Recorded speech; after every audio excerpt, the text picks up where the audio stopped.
ఈ దినము కొరకు ఏర్పాటు చేయబడిన దేవుని వాక్య భాగముగా 94వ కీర్తన 14వ వచనాన్ని మనము చదువుకుందాం.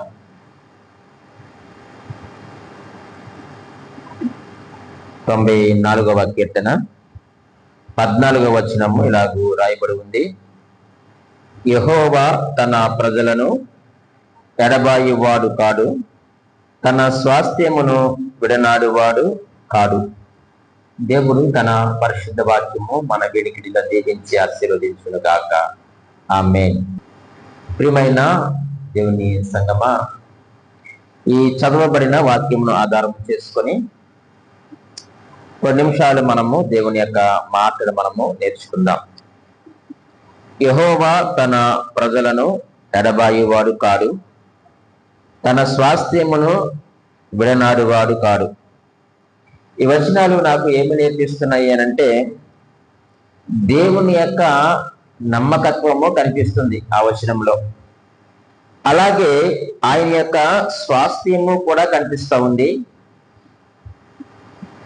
మూడవదిగా శ్రమలలో భద్రత కనిపిస్తుంది. మొదటిది దేవుని యొక్క నమ్మకత్వము కనిపిస్తుంది. రెండవదిగా ఆయన యొక్క స్వాస్థ్యము కనిపిస్తూ ఉంది. మూడవదిగా శ్రమలలో భద్రత కూడా ఆ వచనంలో కనిపిస్తూ ఉంది. నిజమే, మనము ఏ దేవుణ్ణి అయితే ఆరాధన చేస్తున్నామో ఆ దేవుడు చాలా గొప్పవాడు. ఆయన నమ్మకత్వము కలిగిన దేవుడు. ఆయన యొక్క స్వాస్థ్యాన్ని ఎప్పుడు కూడా ఎడబాసే దేవుడు కాదు, ఎప్పుడు కూడా విడిచిపెట్టే దేవుడు కాదు. తన ప్రజలకు శ్రమలలో భద్రతనిచ్చేటువంటి దేవుడిగా మనకు కనిపిస్తూ ఉన్నాడు. ఈరోజు మన యొక్క వాక్యాంశం ఏమిటంటే, దేవుని యొక్క లక్ష్యము ఏంటి? దేవుని యొక్క లక్ష్యము అని మనము ఆలోచన చేస్తూ, ప్రియమైన వాళ్ళరా, దేవుని యొక్క లక్ష్యం ఒకటే, ఆయన విడిపించడానికి లోకానికి వచ్చాడు. ఆయన యొక్క లక్ష్యం అదే. యేసుక్రీస్తు వారు 2000 సంవత్సరాల క్రితము ఈ లోకంలోనికి ఎందుకు వచ్చాడయ్యానంటే, అపరాధముల చేత పాపముల చేత చచ్చిన మనలను మరణాంధకారములో నుంచి, చీకటిలో నుంచి మనల్ని విడిపించడానికి ఆయన ఈ లోకంలోనికి వచ్చాడు. కాబట్టి దేవునికి ఉన్నటువంటి లక్ష్యం ఒకటే, మనందరినీ విడిపించడం, తిరిగి తన యొక్క స్వాస్థ్యముగా చేర్చుకోవడం. ఏ పరిశుద్ధతనైతే, ఏ సహవాసమునైతే, ఏ సన్నిధినైతే, ఏ ప్రసన్నతనైతే, ఏ దేవుని మహిమనైతే, ఏ దేవుని స్నేహాన్నైతే మనము పోగొట్టుకున్నామో తిరిగి అది అందించడమే ఆయన యొక్క లక్ష్యం. కాబట్టి ఆయన శరీరధారిగా ఈ లోకంలోనికి వచ్చారన్న సంగతి మనందరికీ కూడా తెలుసు, ప్రియమైన వాళ్ళరా. అయితే మనము పాత నిబంధన గ్రంథములో నుంచి కొన్ని విషయాలు మనము ఆలోచన చేద్దాం. దేవుడు ఎవరి యందు లక్ష్యం ఉంచుతాడు అన్న ఆలోచన మనం చేయగలిగితే, దేవుడు మొదటిగా తన యొక్క ప్రజల యందు లక్ష్యం ఉంచేటువంటి దేవుడు. ఎవరి యందు లక్ష్యం ఉంచుతాడండి? తన ప్రజల యందు లక్ష్యం ఉంచేటువంటి దేవుడు. రండి, నిర్గమాకాండము దేవుడు తన ప్రజల ఎడల ఏ విధముగా ఆయన లక్ష్యం ఉంచినాడో చాలా స్పష్టముగా పాత నిబంధన గ్రంథములో నిర్గమాకాండము 2వ అధ్యాయము 25వ వచనం ఇలాగూ రాయబడి ఉంది. దేవుడు ఇశ్రాయేలీలను చూచెను, దేవుడు వారి యందు లక్ష్యముంచెను. చాలండి, మన దేవుడు లక్ష్యముంచేటువంటి దేవుడు. ఆయనకు ఒక లక్ష్యం ఉంది. తండ్రి అయిన దేవుడు ఏ పని మీదైతే ఆయన్ని లోకములోనికి పంపించినాడో ఆ పనిని సంపూర్తి చేయడమే ఆయన యొక్క లక్ష్యం. ఏమిటి అంటే, తన ప్రజలను వారి పాపముల నుంచి విడిపించడమే ఆయన యొక్క లక్ష్యం. ఇక్కడ మనం చూస్తూ ఉన్నప్పుడు, ప్రియమైన వాళ్ళరా, ఇజ్రాయేల్ ప్రజలు ఐగుప్తు దేశంలో వారు బానిసలుగా ఉన్నారు. వారిని చాలా రకాలుగా వారిని బాధపడుతూ ఉన్నారు. 3 రకాలుగా వారు హింసిస్తున్నట్లుగా మనము 14వ వచనము, మొదటి అధ్యాయము 14వ వచనము, 16వ వచనము, 22వ వచనంలో కూడా మనము చూడగలుగుతుంటున్నాం. అక్కడ ఇశ్రాయేల్ ప్రజలను చాలా కఠినంగా వారు బాధపడతా ఉన్నారు, హింసిస్తున్నారు 3 రకాలుగా. మొదటిది 14, తర్వాత 16, 22 వచనాల్లో మనం చూస్తే వారు చాలా ఘోరంగా హింసిస్తూ ఉన్నారు, చాలా కష్టపడుతూ ఉన్నారు. అయితే అటువంటి సమయంలో ప్రియమైన వాళ్ళరా, ఇశ్రాయేల్ ప్రజలు ఏం చేశారట, దేవునికి వారు మొర్ర పెట్టినట్లుగా 23వ వచనంలో మనం చూస్తూ ఉన్నాం కదండి. వారు పనులు బట్టి వారు ఏం చేస్తున్నారట, నిట్టూర్పులు విడిచిస్తూ మొర్ర పెట్టుచుండగా తమ వెట్టి పనులను బట్టి వారు పెట్టిన మొర దేవుని యొద్దకు చేరను. కాబట్టి మన దేవుడు ఎటువంటి వాడట, వారి మూలుగును విని అనే మాటను మనం చూస్తూ ఉన్నాం. నువ్వు ఎప్పుడైతే దేవుని సన్నిధిలో నువ్వు మొర పెడతావో, ఎప్పుడైతే దేవుని సన్నిధిలో నువ్వు కన్నీరు కారుస్తావో ప్రియమైన వాళ్ళరా, ఆయన నీ కన్నీటిని చూసేటువంటి దేవుడు, ఆ కన్నీటిని తుడిచేటువంటి దేవుడు ఆయన. నువ్వు బాధల్లో ఉంటే సంతోషించే దేవుడు కాదు, నీ కన్నీళ్లను ఆయన ఉపేక్షించిన ప్రియమైన వాళ్ళరా. నీ ప్రార్థన ఆవేదన ఆయన చెవులకు చేరుతుంది ఖచ్చితంగా, ఎందుకంటే ఆయన వినేటువంటి దేవుడు ఆయన. నీ మొరను వినే దేవుడు ఆయన, సజీవుడైనటువంటి దేవుడు. నీ అంతరంగం నుండి బాధను పూర్తిగా అర్థం చేసుకునేటువంటి దేవుడు ఆయన ప్రియమైన వాళ్ళరా. ఒకవేళ మనుషులు మన యొక్క బాధను అర్థం చేసుకోకపోవచ్చు, మన యొక్క ఆవేదన అర్థం చేసుకోకపోవచ్చు, మన యొక్క కన్నీళ్ళను వారు అర్థం చేసుకోకపోవచ్చు, మన యొక్క కష్టాన్ని వారు అర్థం చేసుకోకపోవచ్చు, మన యొక్క దురవస్థను వారు అర్థం చేసుకోకపోవచ్చు, మన యొక్క మూలుగును వారు అర్థం చేసుకోకపోవచ్చు. కానీ నువ్వే దేవుణ్ణి అయితే నువ్వు ఆరాధిస్తున్నావో, నువ్వే దేవుని దగ్గర కన్నీరు కారుస్తున్నావో, ఆ దేవుడు వినేటువంటి దేవుడు ఆయన, నీ ప్రార్థన వినేటువంటి దేవుడు ఆయన. కాబట్టి 25వ వచనంలో దేవుడు ఇశ్రాయేలీయులను చూచెను అనే మాట మనం చూస్తూ ఉన్నాం. నీ దేవుడు చూడడమే కాదండి, ఆయన ఏం చేస్తున్నాయంటే మన ఎందుకు లక్ష్యం ఉంచేటువంటి దేవుడు ఆయన. చూసి ఊరుకునే దేవుడు కాదాయన, ఆయన లక్ష్యం ఉంచేటువంటి దేవుడు. ఈరోజు మన హృదయాల్లో, మన యొక్క జీవితాల్లో, మన యొక్క కుటుంబాల్లో ఎన్నో దుఃఖాలు ఉన్నాయి, ఎన్నో శ్రమలు ఉన్నాయి, ఎన్నో కష్టాలు ఉన్నాయి, ఎన్నో బాధలు ఉన్నాయి, ఎన్నో దురవస్థలు ఉన్నాయి, ఎన్నో మూలుగులు ఉన్నాయి ప్రియమైన వాళ్ళారా. వాటన్నిటి నుంచి ఆయన మనల్ని విడిపించేటువంటి దేవుడు ఆయన. వాటన్నిటిని చూస్తున్నటువంటి దేవుడు, చూసి ఊరుకునే దేవుడు కాదు. ఆ రోజు ఇశ్రాయేలు చూసి ఆయన ఏమి విడిచిపెట్టలేదు ప్రియమైన వాళ్ళరా. వారిని విడిపించడమే ఆయన లక్ష్యముగా చేసుకుని ఏం చేశాడు ఆయనంటే, మోషేను దర్శించాడు కదండి. 3వ అధ్యాయము మనం మొదటి నుంచి మనం చదివితే అదే మనకు అక్కడ అర్థమవుతుంది ప్రియమైన వాళ్ళరా. మండుచ్చినటువంటి ఒక పొదలో నుంచి దేవుడు మోషేను దర్శించాడు. ఎందుకో తెలుసా, తన ప్రజలను విడిపించడానికి, తన యొక్క ప్రజల యొక్క బాధ నుంచి విడిపించడానికి, వారి యొక్క కన్నీటిని తుడవడానికి దేవుడు మోషేను ఏర్పాటు చేసుకున్నట్లుగా ఈరోజు మనందరి బాధ కన్నీటిని తుడవడానికి తండ్రి అయినటువంటి దేవుడు తన కుమారుడు యేసుక్రీస్తు వారిని ఏర్పాటు చేసుకున్నాడు. అని లోకంలోనికి శరీరధారిగా పంపించారు ప్రియమైన వాళ్ళారా. కాబట్టి మన దేవుడు తన ప్రజలు ఏముంచుతారు చెప్పండి, లక్ష్యం ఉంచేటువంటి దేవుడు ఆయన. కాబట్టి ఆయన విడిపించడానికి దిగి వచ్చినటువంటి దేవుడుగా మనం చూస్తూ ఉన్నాం. ఆలోచన చేయండి ప్రియమైన వాళ్ళరా. హాగరు దుఃఖాన్ని ఆయన చూడలేదండి, ఒంటరిగా ఆమె ఉన్నప్పుడు. చూడండి, మనకి చాలా అద్భుతమైన మాట ఆదికాండం 21వ అధ్యాయము 6వ వచనంలో మనం చదువుతూ ఉన్నప్పుడు 21:16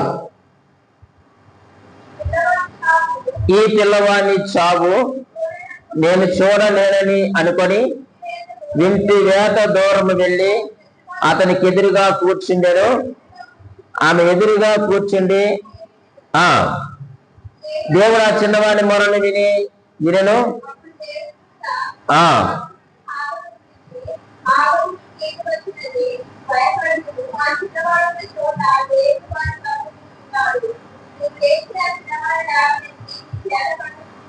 చాలండి.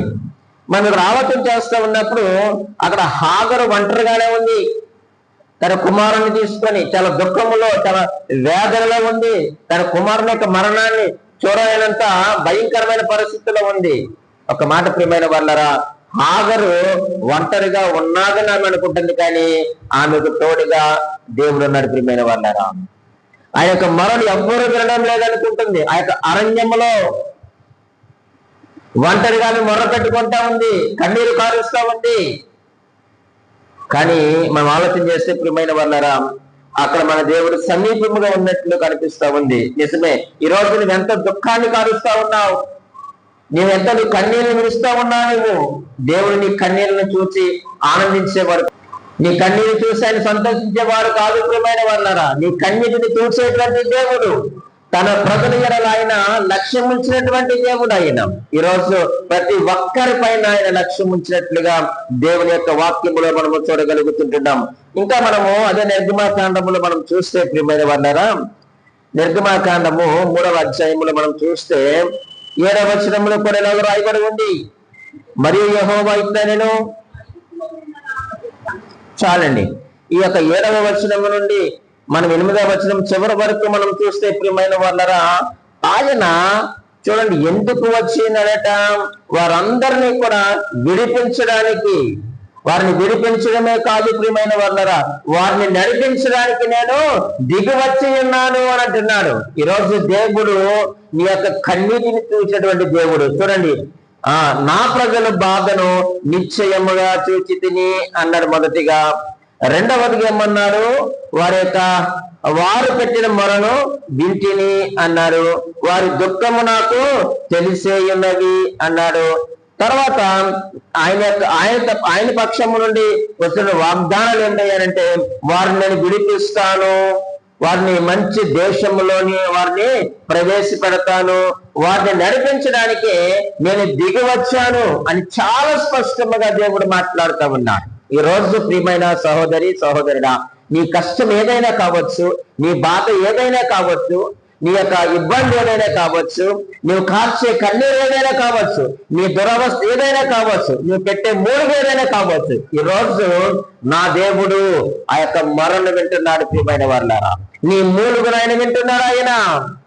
ఆయన విని మౌనముగా ఉండే దేవుడు కాదు.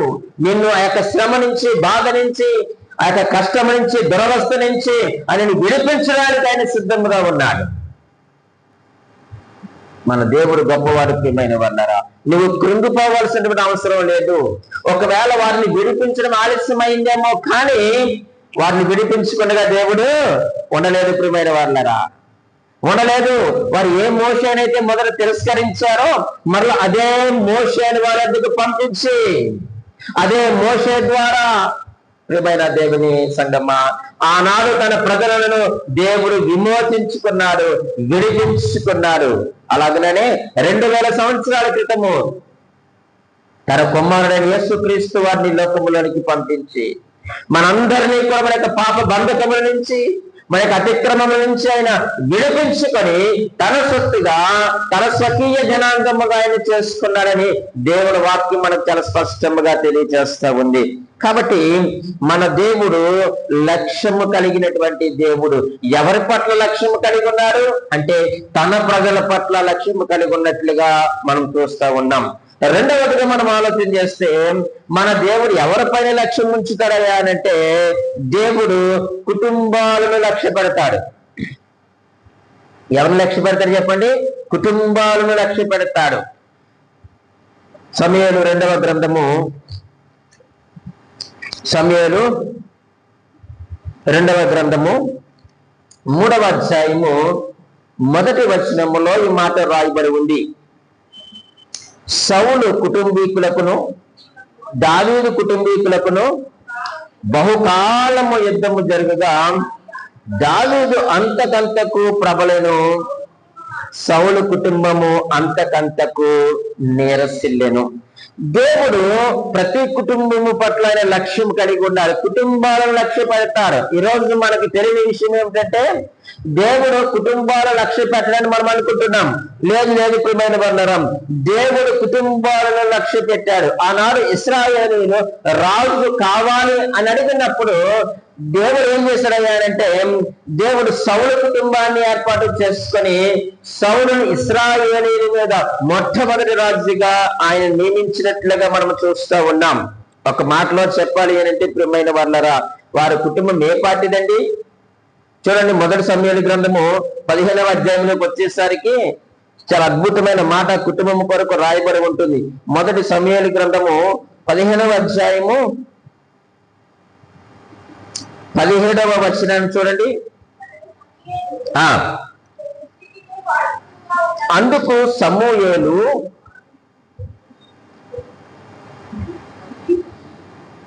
నీ దృష్టికి నీవు అల్పుడుగా ఉన్నప్పుడు ఇశ్రాయేలీల గోత్రములకు శిరస్సు వైతివి, యెహోవా నిన్ను ఇశ్రాయేలు మీద రాజుగా అభిషేకించను అనే మాటను మనం చూస్తూ ఉన్నాం.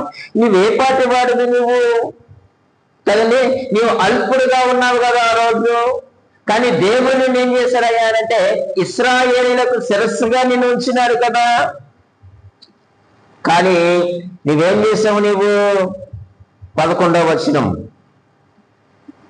సౌలు నన్ను అనుసరింపక వెనుక తీసి నా ఆజ్ఞను గైకొనకపోయాను గనుక అతన్ని రాజుగా నిర్ణయించినందుకు నేను పశ్చాత్తాపడుచున్నాను. అందుకు సమూయేలు కోపావేశుడై రాత్రంతా యెహోవాకు మొర్ర పెట్టెను. చూడండి ప్రియమైన వాళ్ళరా, దేవుడు నీ కుటుంబాన్ని లక్ష్యం ఉంచి ఎన్నిక లేకపోయినప్పటికీ, యోగ్యత లేకపోయినప్పటికీ, అర్హత లేకపోయినప్పటికీ దేవుడిని ఏం చేశాడయ్యా అంటే తన సొత్తుగా తన ప్రజగా తీసుకొని దేవుని యొక్క సంఘములో నిన్ను చేర్చుకొని దేవుని యొక్క మందిరములో, దేవుని యొక్క సంఘములో, దేవుని యొక్క ప్రజల మధ్య అధికారాన్ని దేవుడు ఇచ్చినప్పుడు నువ్వేమి చేయాలి అంటే దేవుని చిత్త ప్రకారముగా నీవు చేయాలి, ఆయనను అనుసరించాలి, ఆయన ఆజ్ఞల ప్రకారముగా జీవించవలసిన నీవేం చేశావయ్యానంటే అని అంటున్నాడు, ఆయనను అనుసరింపక వెనుక తీసి నా ఆజ్ఞను గైకొనలేదు అంటున్నాడు. చూడండి ప్రియమైన దేవుని సంగమం, అసలు నువ్వు ఎటువంటి వాడివి అని అంటే నీవు ఎన్నిక లేని వాడివి కదా. నీ దృష్టికి నీవు అల్పుడుగా ఉన్నావు కదా, ఇశ్రాయేలు గోత్రములో నీవు అల్పుడు కదా. కానీ నీ కుటుంబం అల్పమైనది. కానీ దేవుడు ఏం చేశాడయ్యారంటే నీకు యోగ్యతనిచ్చాడు దేవుడు, అర్హతనిచ్చాడు దేవుడు. దేవుడికి ఇచ్చిన అర్హతను, దేవునికి ఇచ్చిన యోగ్యతను నువ్వు జాగ్రత్తగా కాపాడుకో. దేవుని చిత్త ప్రకారముగా, దేవుని యొక్క ఆజ్ఞానుసారముగా నీవు దేవుని అనుసరించి నడుచుకోవలసినటువంటి అవసరత ఉంది. కానీ నువ్వేం చేసావు? నీవు నన్ను అనుసరించలేదు అంటున్నాడు దేవుడు. కాబట్టి దేవునికి కోపం వచ్చింది, దేవుని సేవకునికి కోపం వచ్చింది. కానీ సేవకుడు ఏం చేశాడు చెప్పండి? సమూయేలు ఏం చేశాడు? మనం చదివిన 11వ వచనం చివరి భాగంలో, అందుకు సమూయేలు కోపావేశుడై రాత్రంతా యెహోవాకు మొర్ర పెట్టుచుండెను. ఇది సేవకుని పని.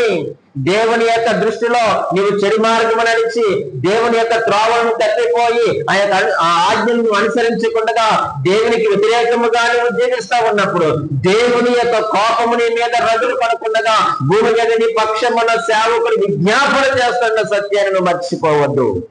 నీ కుటుంబం పక్షమున సేవకుడు విజ్ఞాపన చేస్తున్న సంగతిని మనం మర్చిపోకూడదు ప్రియమైన వాళ్ళరా. కాబట్టి ఎప్పుడైతే దేవుడు సౌలు కుటుంబాన్ని హెచ్చించారు, కానీ సౌలు ఏం చేశాడయ్యానంటే ప్రియమైన వాళ్ళారా, దేవుని యొక్క ఆజ్ఞలను ఆయన గైకొనలేదట, ఆయనను అనుసరించలేదు. కాబట్టి మనము చదివినటువంటి 2వ సమూయేలు గ్రంథము 3వ అధ్యాయము 1వ వచనం ప్రకారముగా దేవుడు సౌలు కుటుంబాన్ని విసర్జించేశాడు. అరే, దేవుడు ఎన్నుకున్న కుటుంబము కదా, దేవుడు ఏర్పాటు చేసుకున్న కుటుంబము కదా, దేవుడు ఆదికిచ్చినటువంటి కుటుంబము కదా, దేవుని దృష్టిలో ప్రత్యేకమైన కుటుంబము కదా. నిన్ను సంఘములోను, పరిచర్యలోను, సమాజములోను, దేవుని యొక్క మందిరములోను నిన్ను శిరస్సుగా దేవుడు ఉంచాడు కదా. ఎందుకు నువ్వు ఇప్పుడు పడిపోతుంది, ఎందుకు నువ్వు పతనమైతివయ్యా అనంటే కేవలము దేవుని యొక్క ఆజ్ఞలను అనుసరింపక నీ స్వచిత్తమును ఆధారము చేసుకొని. మరలా 1 సమూయేలు గ్రంథము 15వ అధ్యాయము 19వ వచనాన్ని చదువుతున్నాను చూడండి. నీవు ఎందుచేత యెహోవా మాట వినలేదు? అబ్బబ్బా, ఎందుకు వినలేదు? నిన్ను ప్రేరేపించింది ఎవరు? నిన్నెవరు తప్పుదావ పట్టించారు? ఎవరు నిన్ను చెడు మార్గంలో నడిపించారు? నీవెందుకు యెహోవా మాట వినక దోపుడు సొమ్ము మీద ఎగబడ్డావు? ఎందుకు నువ్వు లోకంలో నువ్వు ఆశపడుతున్నావు? లోకానుసరంగా ఎందుకు బతుకుతున్నావు? నీ ఇష్టాన్ని ఎందుకు ఆధారం చేసుకుంటున్నావు? ఆయన దృష్టికి నువ్వు ఏం చేసావంటే కీడు చేసావు కదా. అది దోపుడు సొమ్ము, అది పాపము కదా, అది హేయమైనది కదా. సనుగులు దేవుని దృష్టిలో హేయమైనవి కదా, అబద్ధములు దేవుని దృష్టిలో హేయమైనవి కదా. నువ్వెందుకు వాటిని ఆధారం చేసుకొని దేవుని దృష్టికి నువ్వు కీడు చేశావు? అబ్బబ్బా, ఈరోజు దేవుడు మనతో సూటిగా మాట్లాడుతున్నాడు. ప్రియమైన వాళ్ళారా, ఆలోచన చేద్దాం. సౌలుని దేవుడు ఎన్నుకున్నాడు, ఇశ్రాయేలుకి శిరస్సుగా చేసినటువంటి ఆ దేవుడే ఆ కుటుంబాన్ని, ప్రియమైన వాళ్ళారా, ఎందుకు పనికిరాని స్థితికి వారు దిగజారిపోతా ఉన్నారు. ఓటమి ఓటమి ఓటమి, వారికి వ్యక్తిగత జీవితంలో ఓటమి, కుటుంబ జీవితంలో ఓటమి. దేవుని యొక్క దృష్టిలో కూడా వారు ఏమైపోతున్నారు చెప్పండి? ఓడిపోతూ వస్తున్నారు. కారణం ఏమిటయ్యారంటే ప్రియమైన వాళ్ళరా, యెహోవా మాట వినక. ఎంత భయంకరమో ప్రియమైన వాళ్ళరా, నీవు యెహోవా మాట వినలేదు, దోపుడు సొమ్ము మీద నువ్వు దృష్టి పెట్టావు, దేవుని దృష్టికి నువ్వు కీడు చేశావు.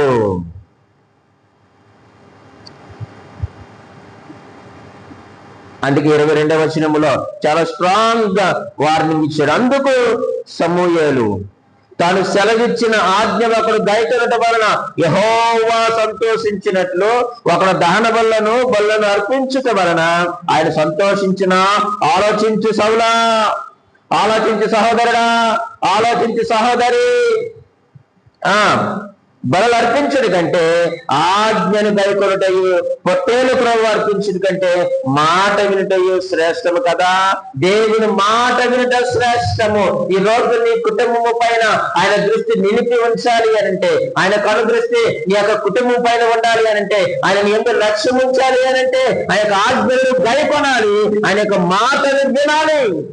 మాట వినుట శ్రేష్టము ప్రియమైన వాళ్ళరా. నువ్వు బలులు అర్పించుడి కంటే, కానుకలు అర్పించుడి కంటే, నువ్వు ఏవేవో దేవుని సన్నిధిలో తెచ్చి పెట్టుడి కంటే, ప్రియ దేవుని సంగమా, మాట వినుట చాలా శ్రేష్టమైనది.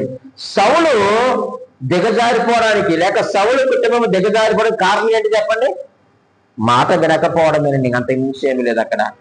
కేవలము దేవుని మాట వినకపోవడం వలనే బలులు అర్పించిన కదండి, శ్రేష్టమని దేవుని సన్నిధికి తెచ్చిన, దహన బలులు అర్పించిన, నీ పంటలో తెచ్చినా, నీ ధనములో తెచ్చినా, నీవు ఎన్ని తెచ్చినా సరే గాని దేవుని మాట వినకపోతే, సౌలు కుటుంబమైన ఒకటే చెప్పండి, మన కుటుంబమైన ఒక్కటే. దేవుడు కోరుకునేది ఏంటయ్యానంటే ఆయన మాట వినుట శ్రేష్టము. అంటే దేవునికి విధేయతను కనపరచుట శ్రేష్టము. ఏది జరిగినా, ఏది చేసినా నీవు దేవుని చిత్త ప్రకారముగా నువ్వు చెయ్యాలి. దేవుని మాటకు అవిధేయత కనపరచడానికి నేనే లేదు. ఎందుకంటే దేవుడు నిన్ను లక్ష్యం ఉంచున్నాడు కాబట్టి, నీ కుటుంబము పైన ఆయన లక్ష్యం ఉంచున్నాడు. ప్రియమైన వారులారా, నీవు దేవునికి తెలియకుండా ఏదో చేద్దాం అనుకుంటున్నావు. ఒక మాట మీకు జ్ఞాపకం చేయనా, మనము దేవుని దగ్గర నటించలేము. అదొకటి గుర్తుపెట్టుకోండి. మనం ఎక్కడైనా నటించగలము, కానీ దేవుని దగ్గర మనము నటించలేమండి. ఒకవేళ మనుషుల దగ్గర నటిస్తే నటించవచ్చు గాక, కానీ దేవుని దగ్గర మనం నటించలేము. సౌలు చేసింది కూడా అదే ప్రియమైన వాళ్ళరా. కాబట్టి ప్రియమైన దేవుని సంగమా, దేవుడు తన ప్రజల యందు లక్ష్యం ఉంచేవారు, తన ప్రజలైన ఇశ్రాయేలు లక్ష్యం ఉంచాడు. ఒక రక్షకుని పంపించి వారికి విడుదలనిచ్చి పాలు తేనెలు ప్రవహించే దేశంలోనికి నడిపించాడు. అలా రెండవదిగా మనం ఆలోచన చేసినప్పుడు దేవుడు కుటుంబాలను లక్ష్య పెడతాడు. కుటుంబాలను లక్ష్య పెడతాడు. ఎప్పుడైతే సౌలు ఓడిపోతూ ఉన్నాడో చూడండి, దావీదుని గురించి ఒక మంచి మాట రాయబడి ఉంటుంది. 15వ అధ్యాయం 28వ వచనం, మొదటి సమూయేలు గ్రంథము 15వ అధ్యాయం 28వ వచనం. అప్పుడు సమూయేలు అతనితో ఇట్లనెను, నేడు యెహోవా ఇశ్రాయేలీల రాజ్యమును నీ చేతిలో నుండి లాగివేసి నీకంటే ఉత్తముడైన నీ పొరుగు వాడికి దాన్ని అప్పగించి ఉన్నాడు. అబ్బా, ఈరోజు దేవుడు నీ కుటుంబానికి ఇచ్చిన ఆధిక్యతను పోగొట్టుకోవద్దు. దేవుని మాట విను, ఆయనకు ఆజ్ఞలను అనుసరించి నువ్వు నడుచుకో, ఆయనకు ఆజ్ఞలను గైకొను, యెహోవా మాట విను. నువ్వు ఆయన దృష్టికి నువ్వు కీడు చేయొద్దు. అలా చేసావు కాబట్టి సౌలా ఇదిగో నిన్ను విడిచిపెట్టి ఏం చేశాడండి? ఏమన్నాడండి? ఎవరికి ఇచ్చారట? నీ చేతిలో నుండి లాగివేసి నీకంటే ఉత్తముడైన, జాగ్రత్త, దేవుడు నీకు ఇచ్చిన హోదాన్ని పోగొట్టుకోవద్దు.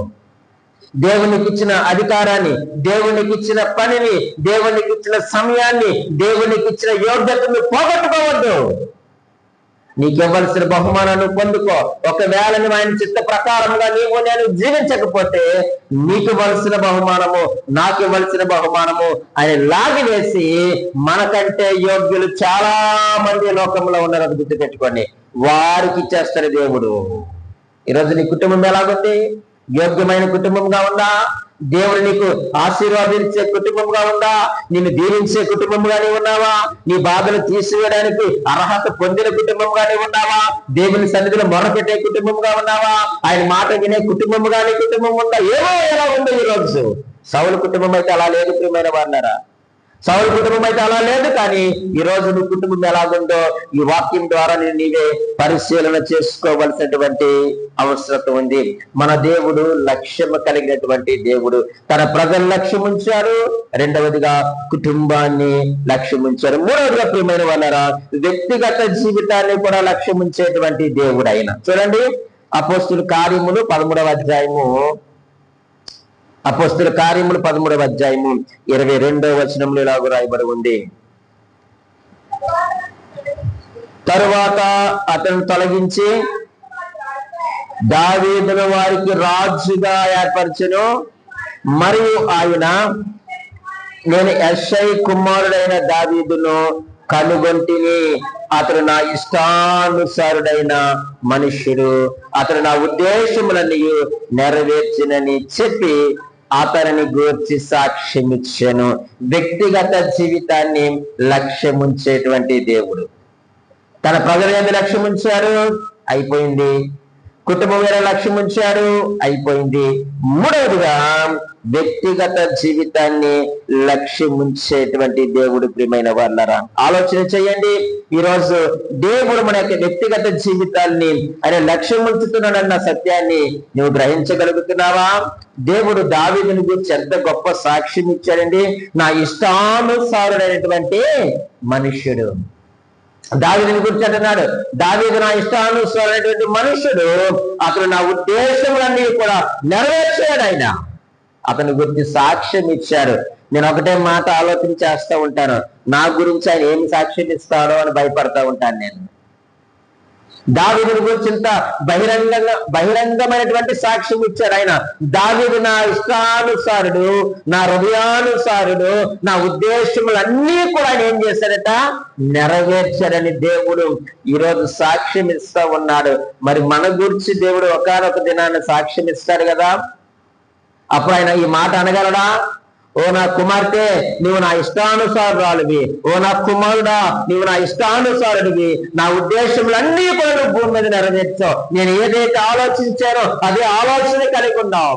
నేను ఏ ఉద్దేశం కలిగి ఉన్నాను, ఆ యొక్క ఉద్దేశం కలిగి ఉన్నావు. నేను ఏ పని కలిగి ఉన్నానో అదే పని నువ్వు కలిగి ఉన్నావు. నేను ఏ భావన కలిగి ఉన్నానో నీవు అదే భావన కలిగి ఉన్నావు. శబాష్ అని ఆ యొక్క మధ్యాకాశంలో పెండ్లి విందులో ఆ బహుమానం ఇచ్చేటప్పుడు మన గురించి వేవేల పరిశుద్ధుల ముందు ఆయన సాక్ష్యం ఇవ్వగలదంటారా?